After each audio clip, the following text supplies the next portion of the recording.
everybody, welcome to my plan with me for the week of March 9th through the 15th. I did go ahead and lay the base down for this because I just didn't feel like doing it on camera.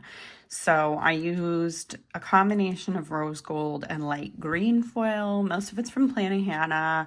Some of it's old, some of it's stuff you can purchase now, but this is the week of my husband's birthday, which is why I used the fantasy kit. He's not like a reader, but he does play, he's played a couple of these video games. So that and the fact that green's his favorite color was like why I chose this. So I'm doing something a little bit different. I have all of the icons and scripts pulled, but I don't have the boxes pulled yet. So I'm going to just do that and kind of talk while I'm doing that. Hopefully I'll be able to focus.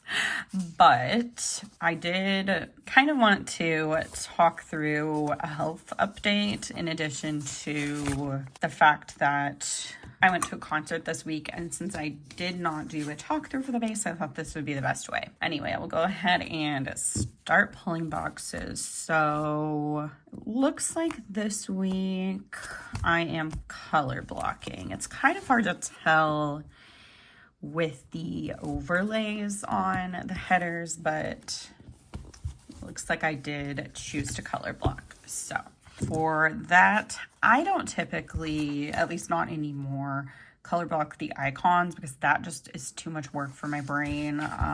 Like I might have in some instances, but what I do is the boxes themselves. So like they'll all be the same color in the column, but the icons and stuff will just match the general color scheme of the kit. Anyway, I don't need to explain that all because you're gonna see it. So this week I had heart test. Well, I guess I got heart testing results. I'm trying to remember what that would have been for, because I've had a few tests done, but I was diagnosed this year. I'll just like go on back in time. Earlier in the year, I was diagnosed with hypermobile Ehlers-Danlos syndrome, which if you do not know what that is, then you probably just aren't in the chronic illness community because I feel like most people don't know about it, at least in my experience. But basically, it is a connective tissue disorder. Everybody's like presentation of the syndrome is different. And so I don't want to call it a mascot exactly, but the like symbol that is used for heads is what it's like abbreviated as, because hypermobile Ehlers-Danlos syndrome is a lot to say, is a zebra, because everybody's stripes are a little bit different is essentially the idea. But my joints, so this is just my personal experience, my joints hyperextend very easily, and I am extremely flexible because of that, but it's really painful. So like right now, if you see, I have a silicone ring on. Something I have noticed, and this is probably just going to be really rambly, but something I've noticed personally is that wearing my wedding rings like all the time, I tend to have some pain after a while. I'm trying to figure out the box situation with this kit because everything that's foiled needs a box, but it's a mini kit, so I'm just not used to the format as much. Let me flip to Friday because that'll be the same color scheme, and then I can kind of figure out the boxes from there.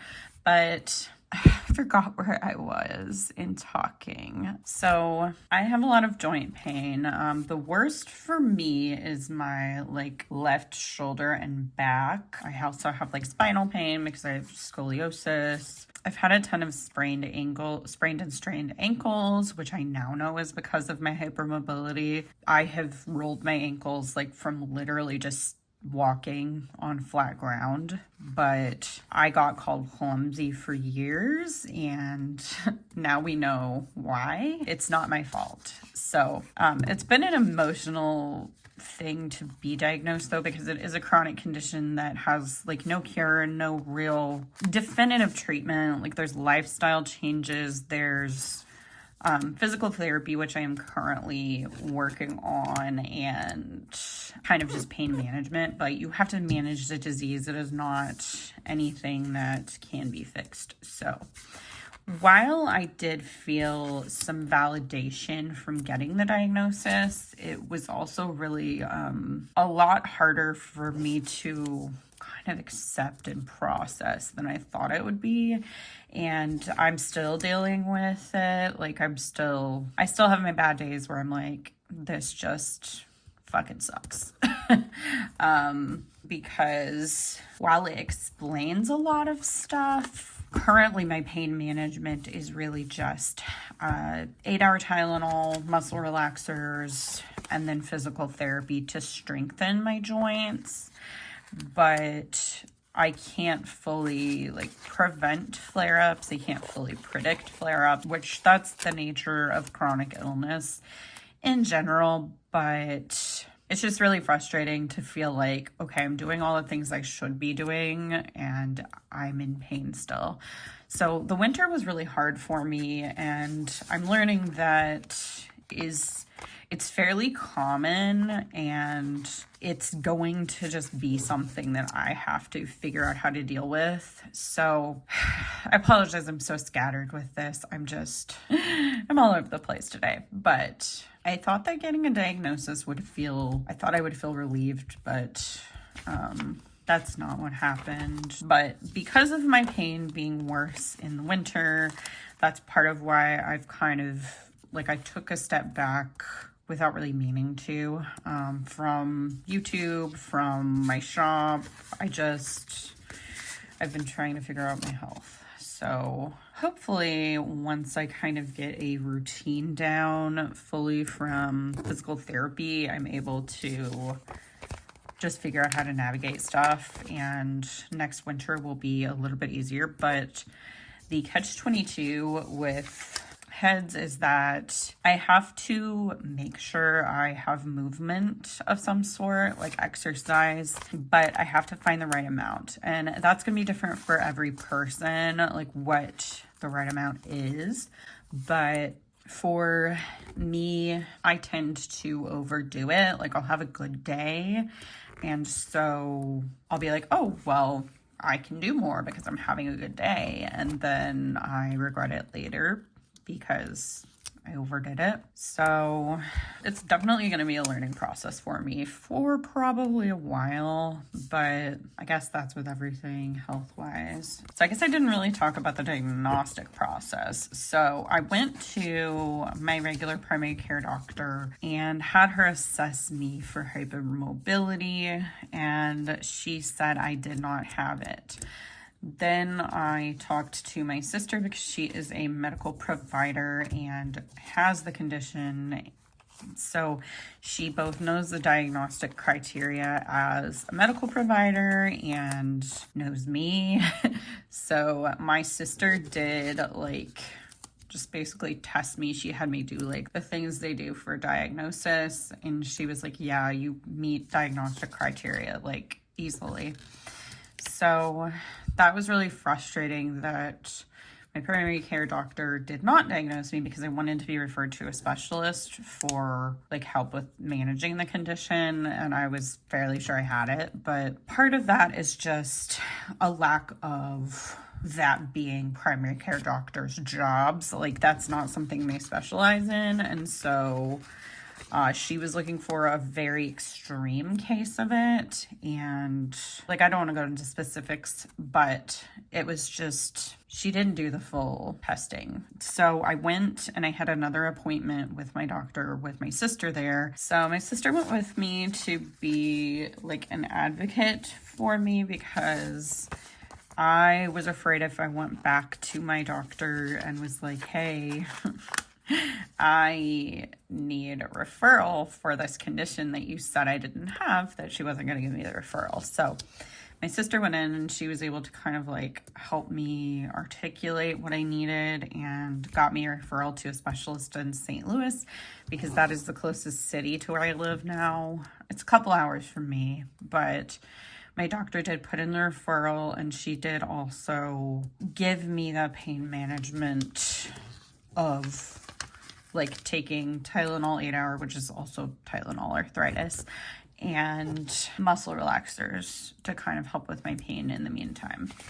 So that made me feel relieved, but of course I still wasn't fully there to a diagnosis. So then I went to the specialist months later in St. Louis, and it was something that I'm trying to remember when the actual timeline was, but I can't. But anyway, whenever I went to the specialist, my mom went with me because my sister wasn't able to.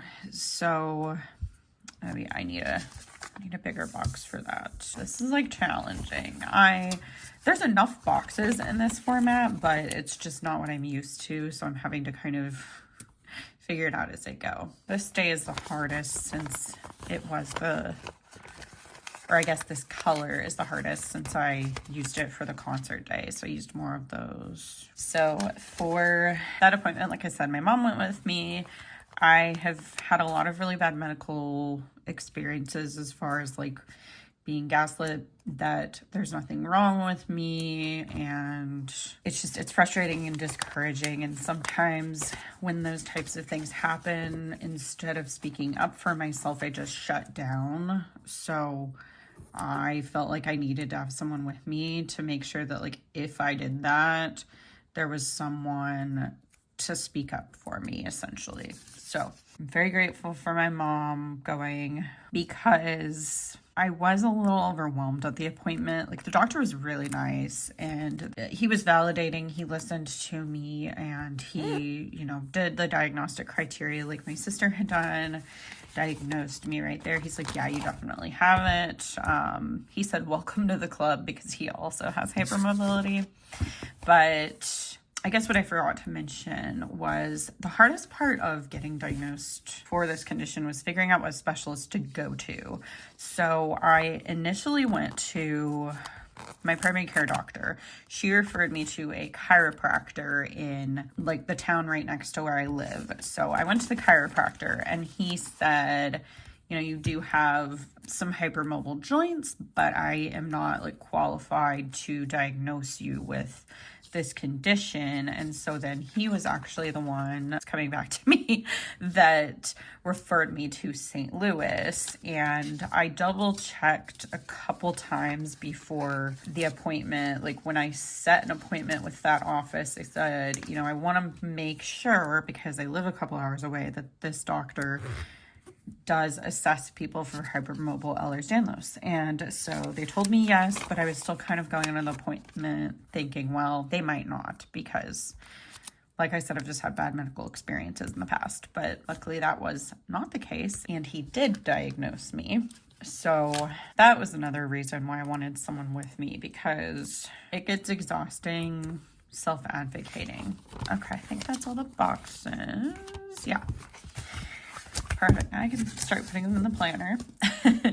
But went to that appointment, got diagnosed, and then I was prescribed physical therapy, but I didn't immediately do it, because basically the only option for physical therapy with a physical therapist that specializes with patients with hypermobility, the only option for me was to go to St. Louis. And like I said, it's about 2 hours, like just under 2 hours to get there. And so even going once a week to St. Louis is kind of a lot. And one of my biggest points of pain with this is triggered by driving for long time periods. So I was like, well, I'm screwed, because I can't, oh no, just scratch that off. I'm gonna get another icon. So I kind of didn't pursue physical therapy initially, and was like, okay, let me just try to digest this information and figure out what to do next. So another thing I've been having issues with is my heart rate. My heart rate will spike, it would get up to 160 sometimes when I was just sitting on the couch. And last summer, if you watched my Plant With Me's, you'll know, I don't know how many I posted, but anyway, I was basically exercising every single day I could. I was getting in my pool and working out, like walking with the resistance of the pool. And I did that all summer, and my resting heart rate and all of that never was affected, which typically when you're working out, especially when you do harder workouts as time goes on, that will make your resting heart rate go down, but it did not. So I had been dealing with my heart just racing for no reason, and then it would be like it would spike and then it would drop. And my sister had been diagnosed with POTS, which is, I want to say, postural orthostatic tachycardia syndrome. I never remember if it's tachycardia or tachycardic, but essentially I think that's the same thing either way. It's an autonomic nervous system condition. So it is something that I feel like a lot more people have heard of than hypermobility, but there's an 80%, it's called a comorbidity, but essentially overlap. And I think it's 80%. I could be wrong. That's just remembering off the top of my head. But there's an 80% overlap in people who have heads and people who have POTS. So there's been tons of medical studies. Of course, POTS has become a lot more widely diagnosed and widely known since COVID, because take this with a grain of salt because I'm not a medical professional, but it can essentially be activated by a virus. I don't know exactly how to explain it, but a lot of people have been diagnosed with it following having COVID. So that is something that I wanted to get assessed for because my sister has it and I was dealing with the heart rate issues, and I would have just like really bad episodes with my like heart rate, dizziness. I need a lot of electrolytes and salt to feel good. So like when I started eating healthier, or at least like what my idea of healthier was, I started feeling really crappy because stuff like fast food, while it's not great for you, it has pretty high sodium content, and that's something that my body needs. So anyway, I decided let's go ahead and pursue this diagnosis. So I got a referral to a cardiologist from this doctor, and it took a while. It was months out before I could get an appointment, but it's because they only have one doctor in the office I was going to that diagnoses this condition, and it's a specialty within cardiology, which is electrophysiology. So the doctor is an electrophysiologist. So she is a cardiologist, but specializes in that area.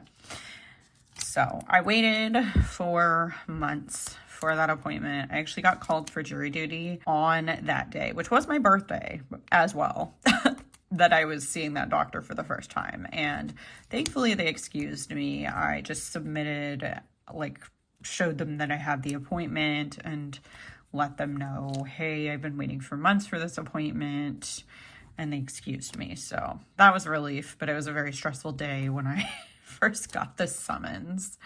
So I went to that doctor thinking that I would get assessed, but since I was a new patient, that wasn't what happened in the first appointment.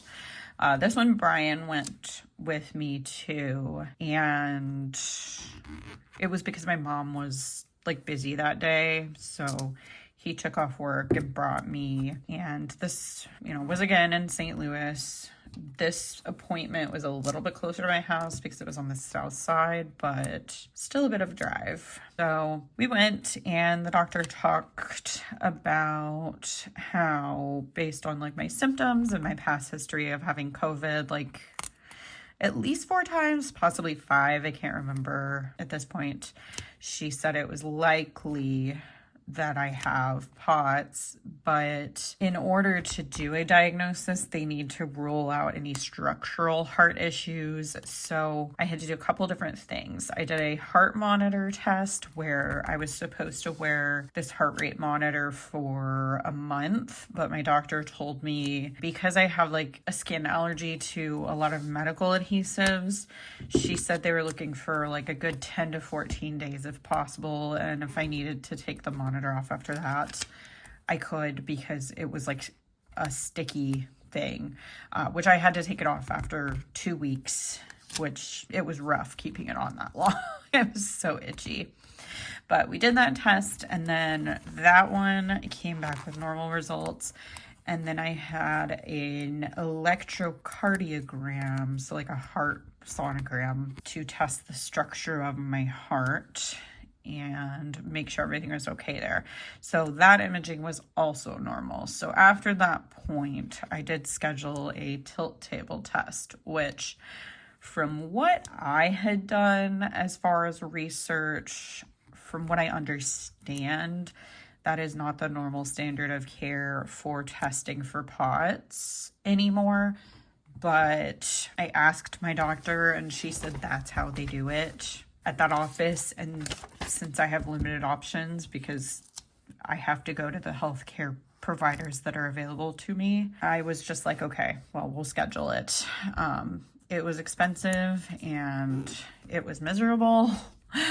But in the end, I did get diagnosed with POTS. So I currently am taking medication for that. So that is something you can medically treat a little bit better. I had already been doing a lot of lifestyle adjustments for it. So I don't know if I've really gone into, okay, I don't need to go through all my other chronic illnesses because I would be here all day. But basically for POTS specifically, like I mentioned, sodium is something that is important. So electrolytes like liquid IV, that type of thing. I personally use buoy, which is just like a liquid form of it. It's like Mio, but it's unflavored and it's just salt. So I put that in like my coffee every morning. I'll put it in other drinks too. So having electrolytes and like salty snacks are important. Also, compression can help. So I have compression socks and compression leggings. The leggings are what my doctor recommended, which they also help me with my hips pain because it kind of holds my joints in place where they're supposed to be. Those are some of the changes. Also, no excessive caffeine and no excessive alcohol are like other guidelines. So really don't drink very often anymore. I kind of already didn't, but that's just something I'm like more aware of now. And I do still have coffee. I do consume caffeine, but when I talked about the amount that I have, my doctor was not concerned with it. So there's only so much I can do. But those lifestyle changes I already had implemented before I even went to the doctor, which is why I was like, hey, I've done all this and I'm still having issues. So basically they put me on medication that can regulate my heart rate a bit, and it's been helping. I've been feeling less fatigued, which makes sense because my heart's not working as hard, and I have been able to sleep better overall, other than like when I'm in other kinds of pain. So it's really been helpful for me, and I'm super grateful because things had gotten so bad with both of these conditions that I was just surviving. And I'm trying not to like get emotional, but it's really, really discouraging, and it's really hard to just feel like you're never going to have quality of life. And that was kind of where I was at for a while. And I still have my days, but since I started the medication, I at least have a little bit more hope, and I've been able to do some stuff around the house some. So I'm very grateful for that. So that has kind of been my health update slash journey, and I did not think I was going to talk for this long about it, but here we are. I probably left stuff out still, so if you have questions, let me know, and I can either like answer them down below or talk through them in another video, but that is my update for now. So, okay, I'm not quite sure where I left off because I did have to stop filming, and it's been a couple days now. So anyway, I'm pretty sure I was done talking about my health stuff, but this week I did go to a concert in Nashville with Sarah. So we went to see the Wonder Years, and they had 2 opening bands. So this was on Wednesday, which I already put down. It was also my husband Brian's birthday, but we don't typically celebrate birthdays like during the week. So I left this day. I did see him on his birthday, but before I even like bought the tickets, I was like, hey, is it okay if we do this? Like, I know it's your birthday, I don't have to go, but he was fine with it. So I left, went to Sarah's, we went to Nashville. We had some like tacos before the show, and then this was at the Brooklyn Bowl in Nashville, which is a chain of venues there in like some different cities. There's one actually in Brooklyn, I think, but yeah, the Nashville one is when we went to this day, and then the openers were Equipment and Knuckle Puck, which I had never heard of Equipment before. Side note, this sticker is from my shop Corks and Corgs Co., which I do have linked down below, but I've got Link with emo hair and Corky with emo hair. So Equipment was a band I hadn't heard of, but I really enjoyed their music, and I was very excited for Knuckle Puck. I know them, I love them. Had never seen them live before, so that was really fun. And the Wonder Years are a band that Sarah got me into. She saw them at Warped Tour. I did not, because I was at a different stage at the time. But from everything she told me, I was like, okay, I'm gonna love them. And I listened to them ahead of time, and their music is just so, it's very relevant like politically right now in the States, which is wild because it was a 20, I think it was a 20-year, maybe it was a 10-year, but it was an anniversary tour for an album. So it's not a new album, but the songs are just extremely relevant. Might have been 10 years. Now I'm like questioning myself, but it doesn't matter. Regardless, I wasn't feeling amazing. I took some medicine and it wore off like when the Wonder Years set went on.